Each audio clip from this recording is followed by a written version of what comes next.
Hello, welcome to our YouTube channel Power Education में हमारी प्यारी सी फैमिली पावर एजुकेशन में आपका बहुत बहुत स्वागत है। आई होप आप सभी अच्छे होंगे और तंदुरुस्त होंगे। तो जैसे कि अपनी ये क्लास लग रही है BA third semester English literature की क्लास लग रही है। क्लास नंबर है हमारी 5th। मैं आई नो जो ऐप पर अभी लाइव बच्चे आएंगे ज्वाइन होंगे। मैं 2 दिन से क्लास नहीं लगा पाई बिकॉज टेक्निकल इश्यूज थे, इस वजह से। ठीक है, सो आज मैं क्लास लगा रही हूँ। देखो, पिछली क्लासेस में अपन ने किया था, यूनिट थर्ड में स्टार्ट की थी और उसके reference to the context start कर दिए थे, एटलीस्ट 2 कर लिए थे। ठीक है, और डॉक्टर हेडगर के बारे में पढ़ लिया था। अब इसमें अपन करेंगे यूनिट नंबर थर्ड के रेफरेंस द कॉन्टेक्स्ट का थर्ड पार्ट। देखो, थर्ड पार्ट में ये आपका स्टैंजा आपके सामने है, वो आपके बुक में भी ऑब्वियसली होगा, तो बुक में आप खोल के देख लेना। ठीक है, सो अपन सीधे स्टार्ट करते हैं। Reference the context. Reference the context क्या होता है, मैं पिछली वीडियोस में भी आपको समझा चुकी हूँ कि इसमें क्या होता है। जब भी आपको कहेगी रेफरेंस टू द कॉन्टेक्स्ट लिखो, इसका मतलब बेसिकली यही होता है कि मतलब उस थोड़ी बहुत उसका ओवरव्यू दो कि हम ये बुक, ये पोइम जो है कहाँ से ली गई है, इसके पोइट का थोड़ा नाम बता दो और इस पूरी स्टैंजा में क्या कहा गया।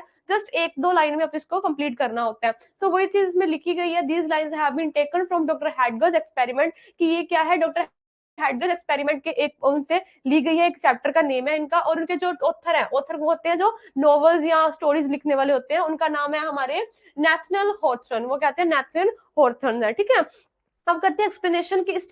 स्टैंजा में कहा क्या गया है। एक्सप्लेनेशन देखो भाई, द विडो विचरली क्या थी, याद होना चाहिए, जब भूलना नहीं है। द विडो विचरली थी जो उनकी फीमेल फ्रेंड थी, डॉक्टर हेडगर की फीमेल फ्रेंड थी। ठीक है, 4 फ्रेंड थे उनके, बेसिकली 3 मेल फ्रेंड्स थे और एक फीमेल फ्रेंड थी। वो क्या थी, एक विधवा विचरली उनका नाम था। ठीक है, विचरली नाम था उनका। Like the 3 man has a checked past. अब क्या होता था, जो विधवा विचरली का अतीत भी जो क्या था, उन 3 पुरुषों की तरह क्या था, कन्फिक्शन में था। उन 3 मैंस की तरह उन 3 उनके जो मेल फ्रेंड थे उनके जैसा ही कन्फिक्शन के साथ बीता था, मतलब उतार चढ़ाव के साथ बीता।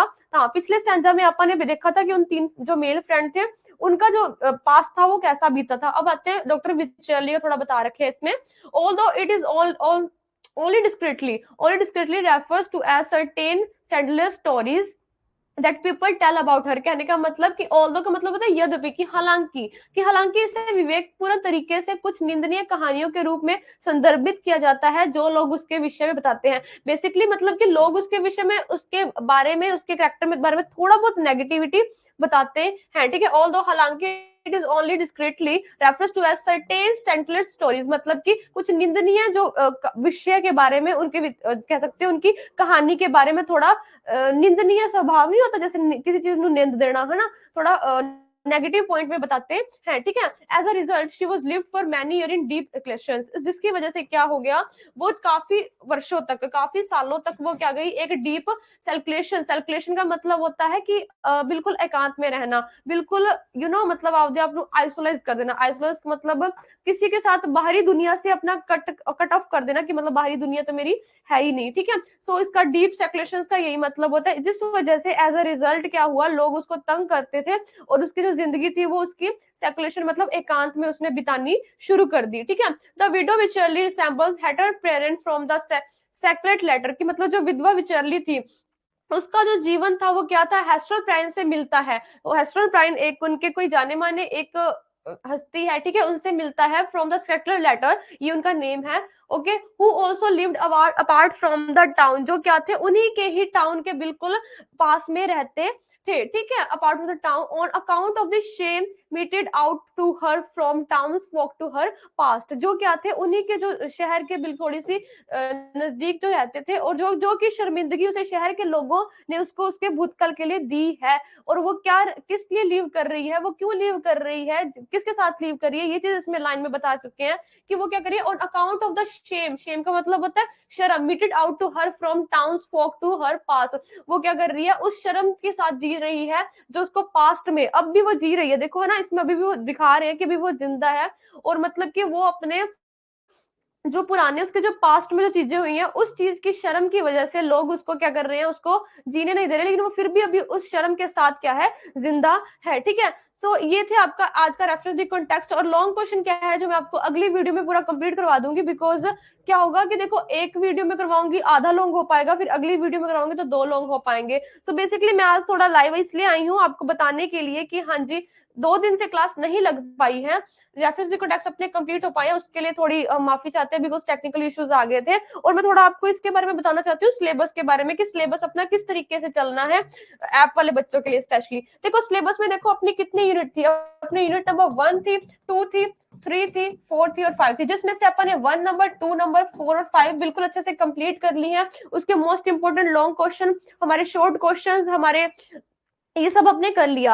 अब यूनिट नंबर 3 की बात आती है भाई। यूनिट नंबर 3 जो है वो आपकी मान के चलो 1 वीक में आपकी अच्छे से कंप्लीट हो जाएगी, बिकॉज जो ये 2 दिन आपके वो हो गया ना खराब, उस वजह से हो गया दिक्कत। तो देखो 1 वीक में ये आपकी यूनिट नंबर 3 कंप्लीट हो जाएगी। उसके बाद पीछे बचते देखो डेट शीट के हिसाब से, जब तक पेपर आएगा, अगर पहले भी पेपर आ गया तो भी टेंशन मत लेना, पहले आ गया तो भी इट्स ओके, सारा कुछ कंप्लीट करवाऊंगी। अगर सपोज करो बीच में आ गया तो देखो क्या अपना क्राइटेरिया रहेगा। अपना क्राइटेरिया यही रहेगा कि अपने को जो आपके जो जिस हिसाब से आपका पेपर पैटर्न आना है, पेपर पैटर्न कैसा आना है वो अगर किसी बच्चे ने नहीं देखा तो यूट्यूब पर मैंने लाइव आपको बता दिया कि पेपर पैटर्न कैसा आएगा, कौन क्वेश्चन कितने कितने मार्क्स के किस हिसाब से आएंगे वो मैंने बता दिया। बेसिकली शॉर्ट क्वेश्चंस बता दिए, very short questions, fill in the blanks, long, ये सब बता दिया। अब क्या होगा, मैं आपको क्या करवाऊंगी, आपको रिवीजन करवाऊंगी पेपर के हिसाब से, मॉडल पेपर खुद के मॉडल पेपर बनवा के कि किस हिसाब से आपका एग्जाम आएगा, और पूरी प्रीवियस देके पूरी प्रैक्टिस आप करेंगे, ठीक है। उसमें क्या होगा, अब मैं देखूंगी या तो आपके ऐसे करेंगे कि मतलब से सारे के सारे शॉर्ट क्वेश्चन की पूरी एक सीरीज ले आऊंगी मैराथन, और फिर क्या करूंगी एक पूरे के पूरे आपके लॉन्ग क्वेश्चन की मैराथन हो जाएगी, फिर पूरे के पूरे आपके एक फिल इन द ब्लैंक्स और शॉर्ट तो इकट्ठे हो गए, इन चीजों की आपकी मैराथन हो जाएगी। मैराथन में कंप्लीट हो जाएंगे एग्जाम से 1 दिन या 2 दिन पहले, ठीक है। सो आपकी मैराथन बेसिकली चलेगी किस चीज की, ये ध्यान रखना, आपकी जो मैराथन होगी वो आपकी होगी वेरी शॉर्ट क्वेश्चन की एक मैराथन होगी, वेरी शॉर्ट क्वेश्चन की एक मैराथन होगी, ठीक है। इसमें आपके सारे जितने भी fill in the blanks, basically साथ में फिल इन द ब्लैंक्स आएंगे, और एक 2-2 मार्क्स के जितने भी क्वेश्चन होंगे वो एटलीस्ट आप मान के चलो लगातार कोशिश करेंगे जितने घंटे, 2 घंटे 3 घंटे लगातार, जब भी जितनी मेरे से क्लास ली गई मैं लगातार लगा दूंगी, ठीक है। और उसमें सारे आपके जितने भी most important very short question है, फिलिंग द ब्लैंक्स है, वो सारे कंप्लीट करवा दूंगी एग्जाम से 1-2 दिन पहले। और लॉन्ग क्वेश्चन की भी एक सीरीज पूरी अच्छे से ले आऊंगी मैराथन की, वो भी करवा दूंगी। अब बात आती है आपकी जो रेफरेंस द कॉन्टेक्स्ट है, और आपकी जो कह सकते हो जो पॉइंट्स के बारे में जो चीजें सारी बताई गई हैं, या लॉन्ग जो आपके क्वेश्चन इसमें आए थे, है ना, तो वो जो देखो वो आपको क्लास में अवेलेबल है। अवेलेबल तो सब कुछ है क्लास में, लेकिन थोड़ी प्रैक्टिस हो जाए ना एंड के बाद एंड से पहले, है ना, एक अब मेरे को वो चीज कैसे बताऊं कि मतलब अच्छे से करवा दूंगी, अब टेंशन ना लेना। बस पास क्या टॉप भी कर सकते हो, ठीक है। टॉप तक आ रही लोगे करवाऊंगी, मैं टॉप करवा दूंगी बच्चों को, ठीक है। नियत ना पढ़ोगे ता, ठीक है। अब बेसिकली मैं यही कहूंगी, हंसते मेरे ते ना जाओ, ठीक है। मैं जो बता रही हूँ उस पर ध्यान दो, ये बस ऐसी रुक जाओ 1 मिनट, बताती हूँ। जा लेने दो सबको, फिर बात करती हूँ। सो ठीक है, समझ आ गई क्या ये क्राइटेरिया रहेगा। वेरी शॉर्ट क्वेश्चन का क्राइटेरिया, उसकी एक मैराथन लगा दूंगी, लॉन्ग क्वेश्चन की एक लग जाएगी, दैट्स इट। और वही है ना, एग्जाम से 1-2 दिन पहले एक पूरे अच्छे से जोश से पढ़ लेंगे ताकि ਵਧੀਆ तरीके ਨਾਲ पास हो पाइए, ठीक है। पास की मैं तो टॉप कराऊंगी, और मैं कह चुकी हूँ, और 1-2 बच्चे ऐसा निकलना चाहिए जो टॉप कर दे, ठीक है। और मेरी क्लासेस तो चलो और छोड़ो, और मैं तो आपको बता रही थी कि जो आपकी जो ये यूनिट है वो कंप्लीट हो चुकी है, बस एक यूनिट थोड़ी सी रह गई है, वो आपकी कंप्लीट हो जाएंगी जल्दी से जल्दी, और आपका मैराथन लग जाएगा एग्जाम से पहले। सो अपनी पूरी तैयारी है, आप भी अपनी तैयारी खींच लो, मैं ਤੇ ਤਿਆਰ ਹਾਂ, ਤੁਸੀਂ ਆਪਦੀ पूरे ना वधिया तरीके नाल मेंटली भी और फिजिकली भी अच्छे से बैठ के तैयार हो जाना। मैराथन आपका जल्दी ही लगने वाला है, पेपर से पहले मान के चलो तुसी जिन्ना मेरे तो पहला हो सके। सो आप तैयार है ना मेंटली भी और फिजिकली भी, ताकि पूरा जोश एक बार च विखा दो, बाद पास होके पेपर देके साह ढंग दा लै पाओ, ठीक है।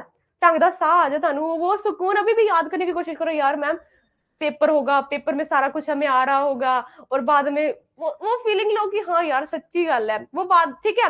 चलो फिर मिलते हैं अपन नेक्स्ट क्लास में, और नेक्स्ट क्लास में अपन लॉन्ग क्वेश्चन पूरा कंप्लीट कर देंगे। So thank you so much, मिलते हैं अपन नेक्स्ट क्लास में और नए टॉपिक नए लॉन्ग क्वेश्चन के साथ। Thank you so much.